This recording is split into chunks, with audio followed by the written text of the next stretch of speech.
Korang ingat tak cerita White Chick? Ada satu scene tu di mana Tiffany nama dia, dia ambil dessert and then tiba-tiba dia sakit perut, dia terus pergi toilet and teruslah melepas. So sebenarnya situation tu kita panggil sebagai lactose intolerant ataupun lactosa intoleransi. Okay, apa itu lactose intolerant? Ia adalah situasi di mana badan kita tak mampu nak digest lactose yang usually ada dalam susu ataupun dairy products macam cheese, yogurt dan sebagainya lah. Okay, so basically lactose ni adalah simple carbohydrate. Macam kita belajar dulu kan, simple carbohydrate dia adalah disaccharide, di mana lactose ni adalah gabungan antara glucose dan galactose. So dapat lactose. Macam biasalah bila kita makan, makanan tu akan masuk dekat mulut kita and then lalu esophagus and then perut and then baru sampai dekat simple intestine. Okay, dekat sini lah di mana enzim lactase fungsi dia adalah untuk convertkan lactose tu kepada glucose dan galactose. So dekat simple intestine ni, untuk orang yang ada masalah lactose intolerant, dia tak ada enzim lactase.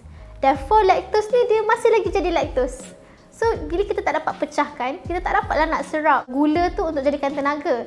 So dia pun akan ada dekat simple intestine and then dia akan sampai pula dekat large intestine. Kat sinilah problem tu bermula, di mana kita punya macam bowel flora, iaitu bakteria yang baik dalam badan kita tu, dia akan take up lactose ni. So dia ambil dan dia akan menyebabkan perut kita rasa berangin. Lepas tu simptom-simptom macam kita jadi syirik-birik, sebab lactose tu dia akan ada proses fermentation dekat large intestine kita. So kat situ lah akan ada fatty acid dan sebagainya. Masa tu akan ada keluar simptom syirik-birik, muntah, perut kembung, sakit perut, macam tu. And then dia akan lalu dekat colon and dia akan keluar. So basically kesian lah dekat orang yang ada lactose intolerant, sebab bila dia makan makanan dairy product, dia akan alami situasi macam ni. So basically kalau kita baca macam artikel jurnal, dia ada categorizekan lah orang-orang yang ada lactose intolerant ni. Ada yang dibahagikan kepada 2, ada yang dibahagikan kepada 4. But then the latest yang saya baca jurnal tahun 2019 November, dia bahagikan lactose intolerant kepada 3 kategori lah, which is first the congenital lactase deficiency. Yang ini dia macam rare sikit, related to autosomal recessive macam tu. But then yang kita nak fokus is the primary lactase deficiency dengan secondary. Primary is genetic, means kalau parents you ada,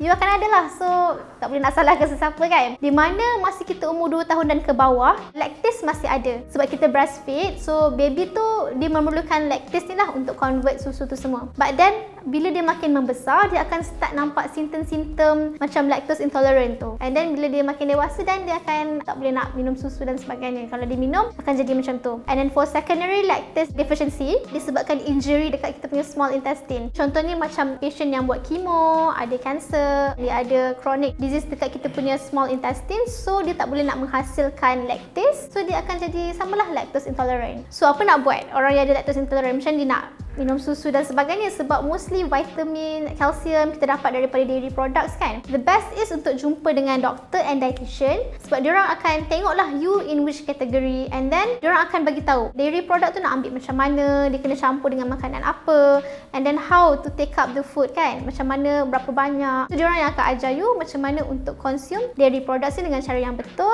supaya you tak adalah alami rasa simptom-simptom yang macam syirik-birik dan sebagainya tu. Kalau contohnya orang tu syirik-birik teruk, what we can do is treat the symptom. Maksudnya kita bagi ubat untuk tahan syirik-birik, ubat kembung dan sebagainya. And kena tahu beza orang yang allergic susu dengan lactose intolerant ni tak sama. Sebab allergic tu dia allergic kepada protein tau, tapi macam yang lactose intolerant dia related dengan carbohydrate. So it's like a two different thing lah. Okay, ada certain orang mungkin dia boleh makan brand susu ni, and then susu ni dia tak boleh. So basically kalau yang tu kita kena check balik lah ingredient apa yang sebenarnya tak sesuai untuk dia. So just elakkan lah minum apa yang dia okey, and yang tak okey tu just jangan cari masalah.